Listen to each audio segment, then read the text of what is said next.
Middle east में एक बार फिर सूरत हाल इंतहाई कशीदा हो गई है। काफी तनाव बढ़ गया है। अमेरिका ने ईरान पर ताज़ा एयर स्ट्राइक्स किए हैं, जबकि ईरान ने सख्त रद्द-ए-अमल देने की वार्निंग दी है।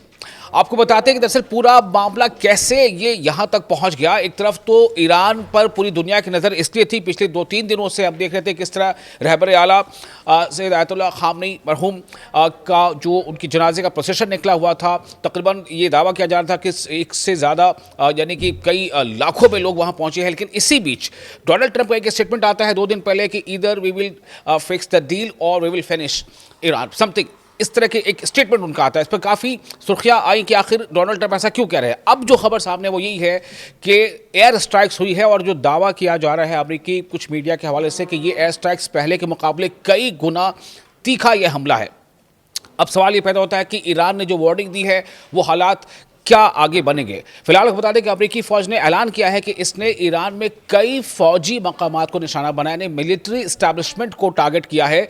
अमेरिकी सेंट्रल कमांड, जिसे सेंटकॉम भी कहा जाता है, यानी सेंट्रल कमांड, उसके मुताबिक ये कार्रवाई इसलिए की गई है क्योंकि अमेरिका का इल्ज़ाम है कि ईरान ने स्ट्रेट ऑफ हॉर्मुज से गुजरने वाले 3 तिजारती जहाज़ों को निशाना बनाया और इसी को वजह बताते हुए अमेरिका की तरफ से ये ऐलान किया गया है कि हमने फिर से एयर स्ट्राइक किया है। और अमेरिका का कहना है कि बैनुल अक़वामी समंदरी रास्तों पर हमला न सिर्फ आलमी कवानीन की खिलाफ वर्जी है, बल्कि इससे बेगुनाह शहरियों और आलमी तिजारत को भी ख़तरा लाक होता है।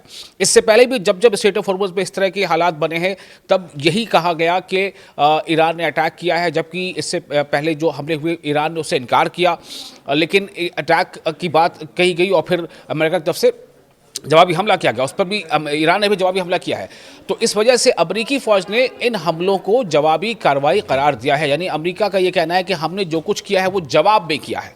ये अमेरिका फ़िलहाल ये कह रहा है। अब सवाल यह है कि स्ट्रेट ऑफ हॉर्मुज़ इतनी अहम आखिर क्यों है, क्योंकि एक तरफ जहाँ लगातार ये स्ट्रेट ऑफ हॉर्मुज़ को लेकर की तमाम विवाद खड़ा हुआ था, तनाज़ा खड़ा हुआ था, उस पर ईरान का ये कहना था कि स्ट्रेट ऑफ हॉर्मुज़ से गुजरने वाली जो भी जहाज़ होगी उन तमाम जहाज़ों से हम एक फ़ीस लगाएंगे। तो क्या ये वजह है